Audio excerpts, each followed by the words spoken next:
Welcome to From Caving In to Crushing It, the podcast for those who find themselves immersed in adversity and choose to write their story instead of having others write it for them. I'm Drew Deraney, and I'm your host. Aimee, so great to see you. You too, Drew. So I always like to thank the person who introduced me to my guest. And today I have to thank Barry Cohen. So Barry, thanks so much for introducing me to Aimee. We're going to have a great talk today. So appreciate you thinking of connecting the two of us. So Aimee, why are you here? I have reasons why I invite people onto the show. And I often talk about how when we're young, our family, friends, they really teach us, and it's not malicious, that life is linear.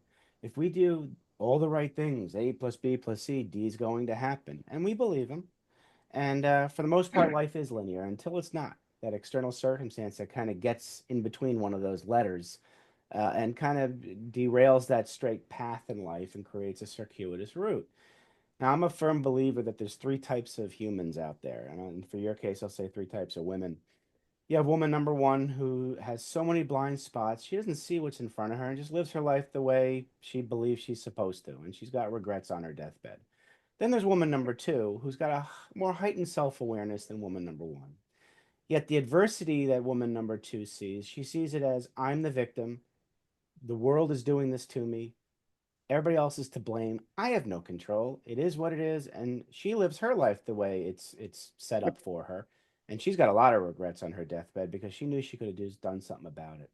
And there's woman number three, and that's who I have on this show. You're woman number three. Woman number three has a more heightened self-awareness than woman number two, yet woman number three is sick and tired of being sick and tired and sees that adversity as a challenge, not a barrier. It's life doing it for me and offering me opportunity to become a stronger woman.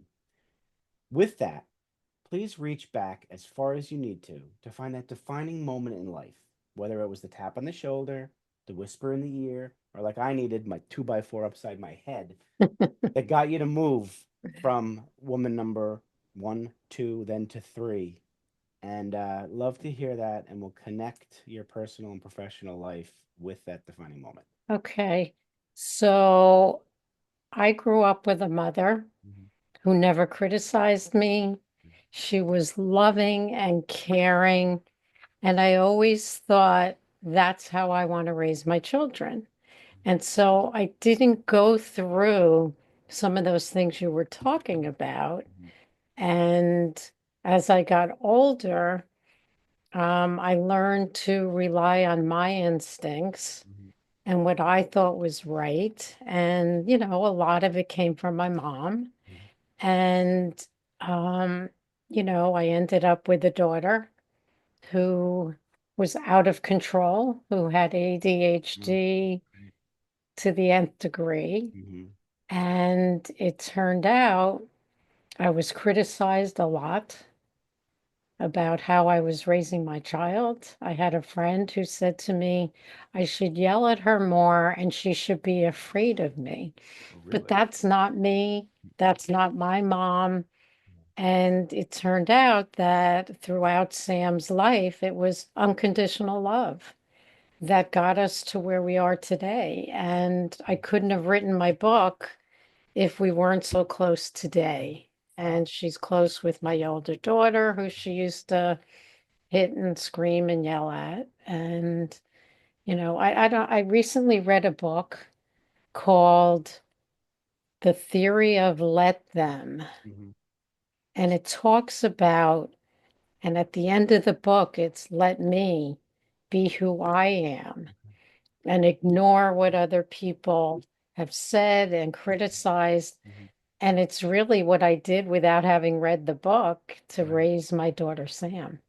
I love what you said with your mom because many of us we grow up with hearing don't do that, don't do this, no, no, no, no, no, which puts limits on us. And it sounds like your Right, mother did not believe in limitations. So she allowed you right. to try, right? To do it scared. And that's the best way to learn. So did you ever have a chance to tell mom, um, how much of a wonderful impact she had on you with that upbringing. Tell me about how you finally got a chance to tell mom. I did.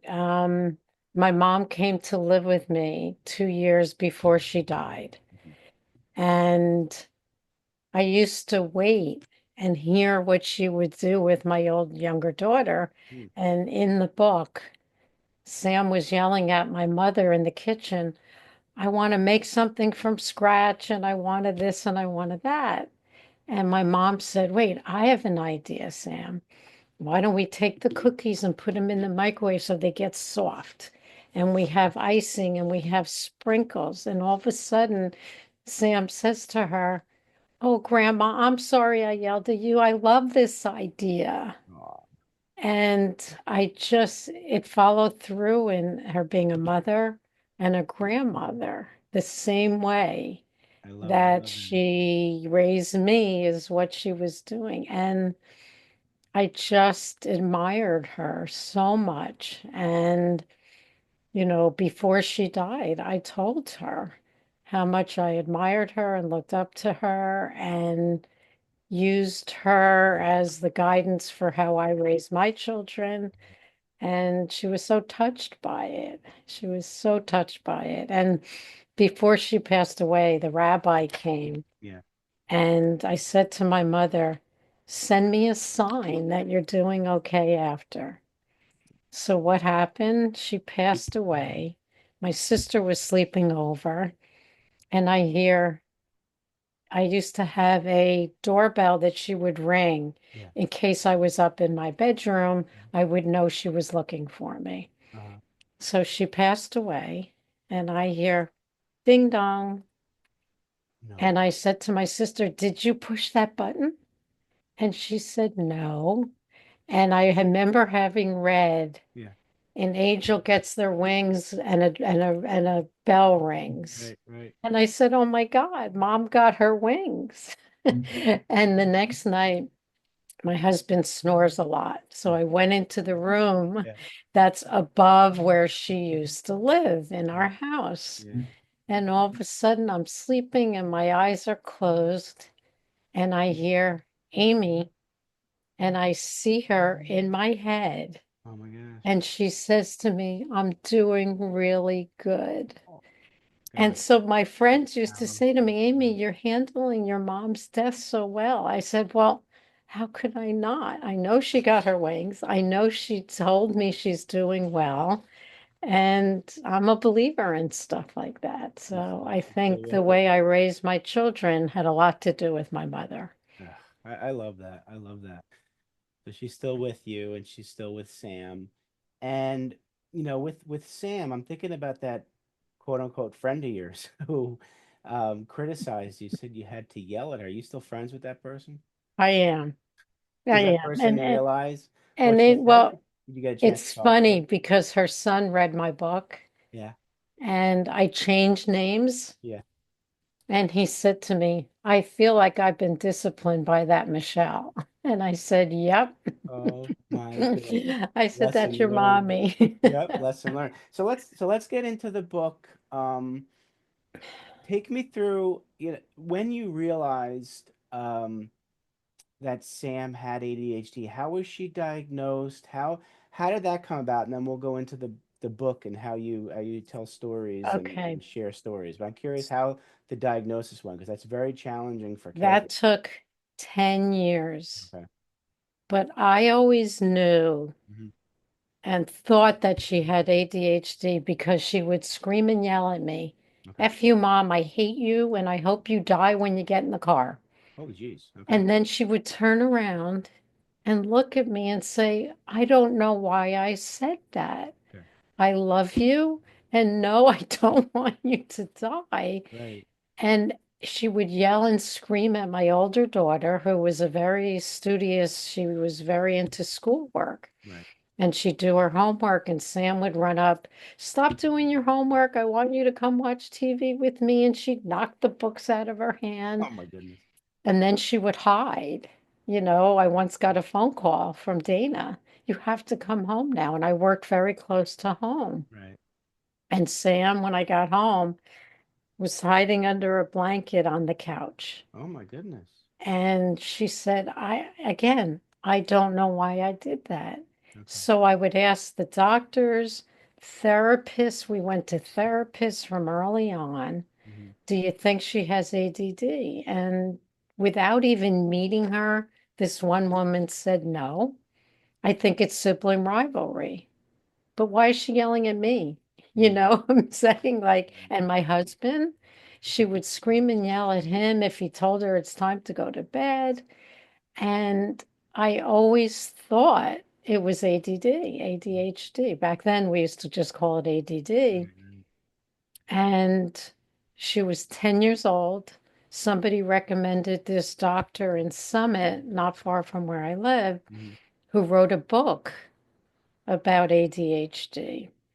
So I went to her. Sam would go to her alone. Barry and I would go. That's my husband's name, Barry. Hmm. And finally, after a week or two, I had to go alone because he had to go somewhere for work. Right. She walked in the room and said, of course she has Hmm. ADHD. Hmm. And it relieved so much of my angst. Hmm. And knowing why she was doing what she was doing, it was validating, Right. Right. to finally, and she was on a lot of different medications, Right. but she started on Adderall. It made her lethargic back then. She was Okay. too young. Yep. And then she put her on Ritalin right before Thanksgiving. Hmm. And I didn't tell anyone she was on Ritalin. And normally at Thanksgiving and holiday meals with family, I don't like what I'm eating and I don't want to sit here at the table. I want to watch TV. Oh, we went to Thanksgiving. She sat with everyone, talked to everyone. Whoops, I thought I turned that off. Oh, oh, sorry about that. It's okay.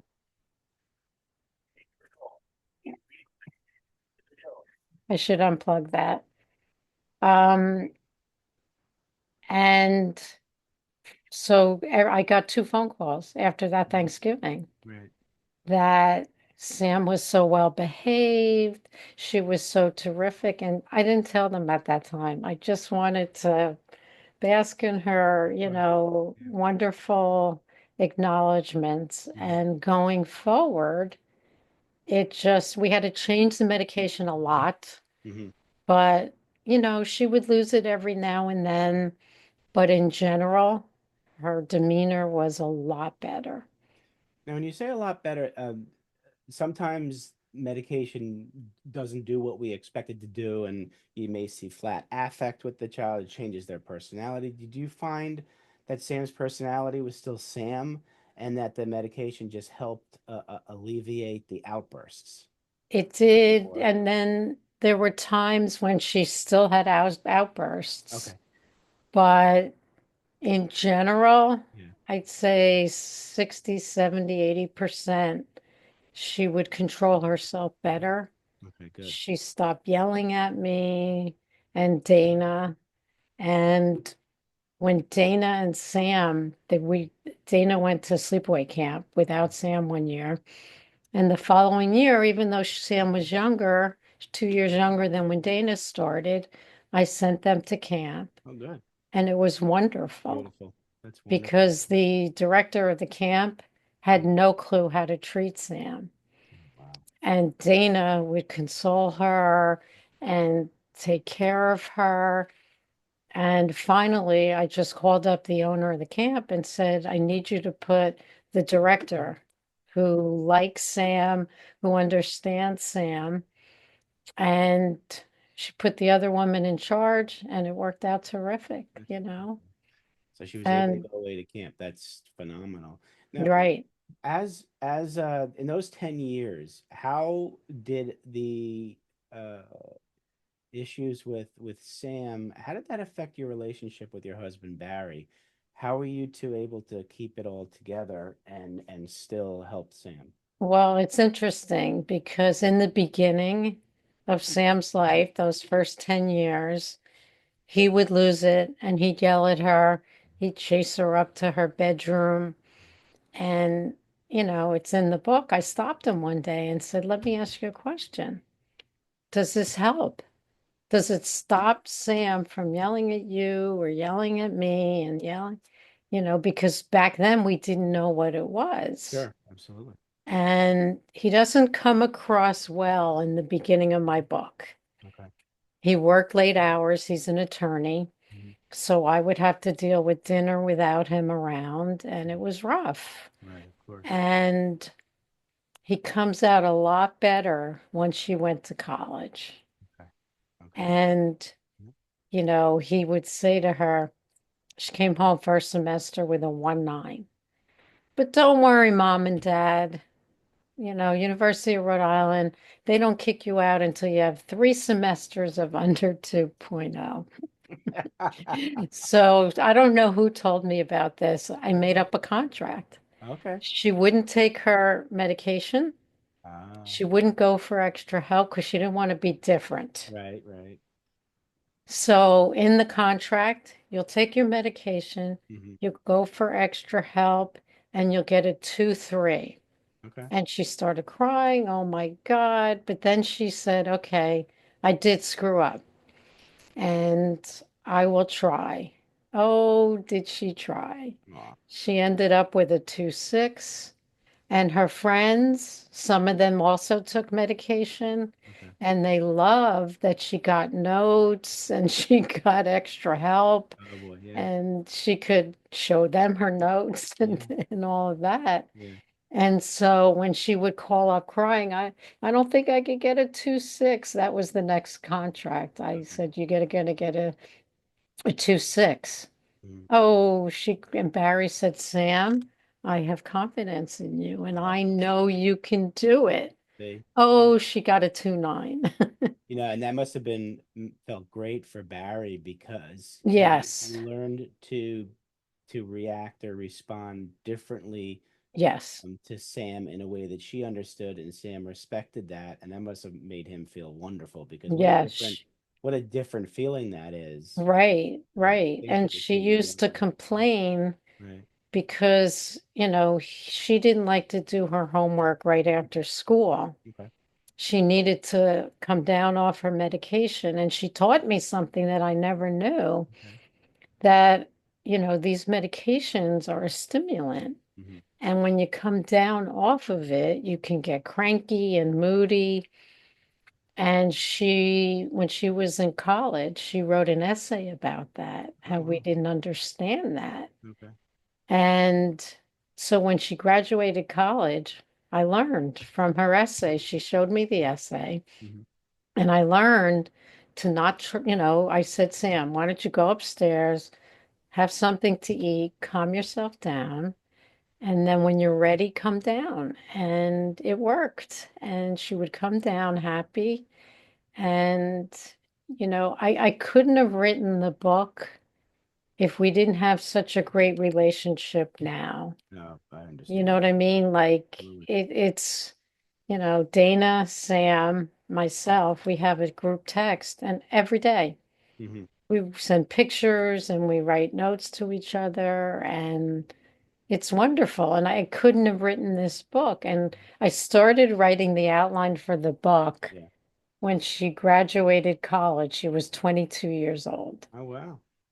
And I found She Writes Press Okay. through a friend of my sister's who used them. Okay. And I ended up, I don't know why, you would have thought during COVID when I didn't really go many places, I would have finished it. But Right. it turns out originally they gave me an editor who only did grammar. Okay. And it was still not exactly right. So a couple years ago, Sam said to me, are you ever going to finish that book you're writing? She didn't want to read it Right. Right. at the time. Right. And I said, you know what? So I called. They wanted to charge me a lot more money. I convinced them they didn't have to because I already signed a contract. Right. Right. Right. And they gave me an editor who did content. Oh, good. Okay. and she was terrific. Yeah. So you You needed. don't need this page. It's Mm, not, doesn't add to the story. right. And, people tell me what a great writer I am. Well, she helped me. Well, of course. We all But do. you know We what, all do. also, Yeah. when you write from your heart Yeah. and it's reality, Of course. it helps. Of course. I We'll would never certainly. write a nonfiction, Nah. We'll certainly um, get deeper into the book. I do want to just ask though, when all this was going on and your husband was working late as an attorney, were you working also at the time? you know what, I was, but it's also in the book. I Yeah. hired a nanny. Okay. And the first one wasn't well, I hired when Dana was younger, I hired someone that just came during the day. Okay. And I worked part-time as I'm a CPA, Okay. and I worked part-time, and I questioned after Sam was born, because she was a difficult child, Yeah. even young, Mhm. if I should do it. But you know what? I became a CPA and I loved accounting. Right. So I went back 3 days a week, Okay. and the first nanny Didn't. favored my older daughter, Yeah. or favored Sam, and belittled my older Oh, daughter. okay. Okay. The It was opposite. the Yeah. opposite. Yeah. Yeah. So it Yeah. took me 2 years till finally I said, "You've got to go." Hmm. And what was interesting is she was a Mormon from, I guess, I forget what state she was from. Yeah.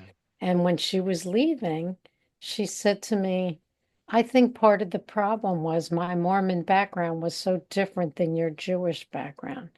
We didn't belong to a temple at the time. And so I got rid of her. And then I always said, I want Mary Poppins. So the kids were in preschool, Yeah. and I get a call from the principal of the preschool to come in and talk to him. Okay. So I go in, and I'm nervous that Sam acted up. I don't know. Yeah. The girl who called me didn't know why I was going in.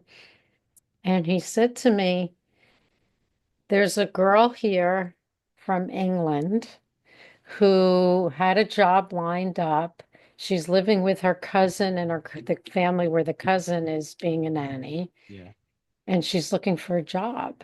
Oh wow. So later that day, she came with her English accent. Our Mary Poppins Yeah. said to the kids, "Oh my God, are you the two little girls that your mommy was talking about? Will you show me your room and let's go Mhm. play a game?" And I Yeah. was like, "Oh my God." There's your Mary Poppins. That's my Mary Poppins. And to this day, she and her cousin are really part of our family. We're I, still friends, I love that. I love that. right? I And love she that. just loved them both equal, this Yeah. for who they were. Of course. And it Yeah. worked out beautiful. That's It awesome. really did. That's awesome. So let's get into your book, and then we'll Okay. get into what you're doing professionally now, because I know you're back working. So the name of the book, and let us know a little about it. The name of the book is No One Else I'd Rather Be: Loving a Daughter with ADHD for Who She Is. I love that. And they created, here, oh well, they Picture of. created that, the head with Yeah. the squiggly lines in the middle, Yep. With the brain function. Yeah. because there were people, even after she was diagnosed, Hmm. that questioned her behavior. Right. Right. I mean, I had a teacher, and it's in the book. Sam had a friend who called her one day, and this teacher did not like Sam. And, we had a meeting with the principal and this and that. And the friend calls and says, "Sam, you're not going to believe this." Right. I forget the teacher's name. "She yelled at you today, but you were homesick. Sam, will you stop talking and sit down and be quiet?" And Sam wasn't even in school. She Ah, was homesick, now that speaks volumes. right? Nuts. That, Yeah. Yeah. I had a meeting Yeah. at the end of middle school, Mhm. and the teachers all complained about her Yeah. speaking out, Mhm. and I said, and only one teacher said, "Sam's great in my class." And my mother-in-law is a special ed teacher. Mm-hmm. Now, she's in the book and doesn't look great in the beginning either because she didn't have patience for Sam, and you would think she would. Special ed teacher. But she gave me a list of like 50 things you can do for a child with ADHD in your classroom. Mm-hmm. One one teacher took it, the one who didn't complain about her. Love it. Everybody else walked out and just ignored it. Mm. And it was hard, Yeah. and even in high school, that one teacher who yelled at her. And we had a meeting with the principal, and she brought her advisor, I guess her union Yeah. advisor. Yeah. And after the meeting, even though she said, I'm not going to meet with the guidance counselors, I'm not going to this, I'm not going to that, I'll take care of it. The superintendent at the time, or the assistant superintendent, called me in, and I didn't know what she was going to say. And she said, I just want you to know you opened our eyes to the problems that we have with students with disabilities in the high school. Okay. And that even though it wasn't going to help my daughter with the teacher, it would help other children going forward because she Absolutely. was going to look into it. Right. That's great. So I felt good about that, And you wrote all and this. This is all in the book. it's all in the book. I know I'm giving away I love it. things, I love it. but Well, you guys are gonna have to pick up the book. What are you doing professionally now? so I'm a QuickBooks Pro advisor. Okay. I decided I didn't like doing tax work. Okay. And I worked for a tax accountant years ago, I think back in 2011 or 12, Mhm. 13. And I loved when the clients would give us their QuickBooks file. Done. Yep. And then I would go in. I loved accounting debits and credits and Yeah. things like that. Right. Right. And Right. I would go in and fix everything Mhm. before he would do the tax return. Sure. And I told him, I said, look, I think that's what I want to do. I want to get QuickBooks certification, and I think I want to just do the QuickBooks.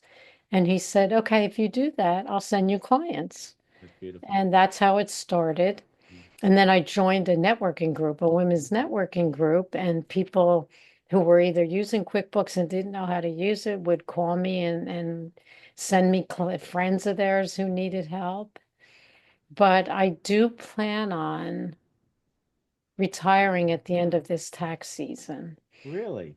I do, When you want? because I want to spend time promoting my book Of course. and I want to spend time with my grandchildren. And so you have Sam, a you have a so 14 Sam month is old. pregnant. Okay, Sam's pregnant. She's That's married to a wonderful guy and I she's love that. pregnant Oh, beautiful. and she's due in August. And my Okay. older daughter, Dana, has a 14-month-old. 2 months old. Oh, your grandmother, you're gonna love this. I'm a Um, grandma. And so so they cute. live in Jersey City. They can walk to each other's apartment. Oh, wow. But something even better. Yeah. And when my older daughter Dana went to law school, Yep.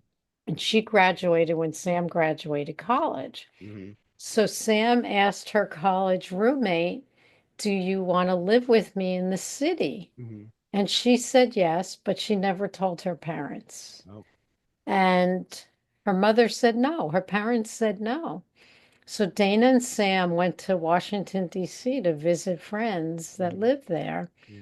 And I get a phone call. Dana and I want to live together, Mom, in this apartment that we found. They lived together for 5 years until Beautiful. Sam started dating Chris, who Yeah. ended up becoming her husband. I love that. And she's like, I I love can't live with you guys. So she moved to Brooklyn. I love Then it. Sam and Chris moved to I Brooklyn. love it. Then Sam moved to Jersey City, and they both live in Jersey City now. Wow. Sounds like an old Disney movie and everybody lives Yeah. And you happily. know what? All these things that happened, Yeah. I couldn't have written the book if it didn't have a happy ending. Where can we find the book? So it's on, I don't think it's in the stores yet. I Mhm. think it's just on Amazon, Mhm. Barnes and Noble, Simon and Schuster, Okay. and I can send you a list. And actually, my nanny, my Yeah. English Yeah. nanny, Yeah. sent me a picture of the book. and she got it in England. I didn't So know that. either Amazon or Barnes and Okay, Noble or wonderful. Has one of the Sam read the site. book yet? What's that? Has Sam read the book yet? Well, she told me she didn't want to read it until it was published Okay, because so she might disagree with some right, things, but because it's my point of view, right, she said she will read it. I think okay. she bought it on her Kindle. All right, so she's got it. So that'll be And good I to hear think, her response. she's actually going away for her birthday in Yeah, April. okay. I think she might read it then. There we go. Well, But Aimee, I could talk to you like all day, but I do know now that the audience has captured the essence of Aimee Kaufman. And folks, if you want to get in touch with Aimee just to talk, if you have a special needs child who's got ADHD, or you want to talk about the book, email Aimee at, and I love this email address. So it's aim to win two. So it's AIM, the number two, WIN, the number two, at gmail.com. right.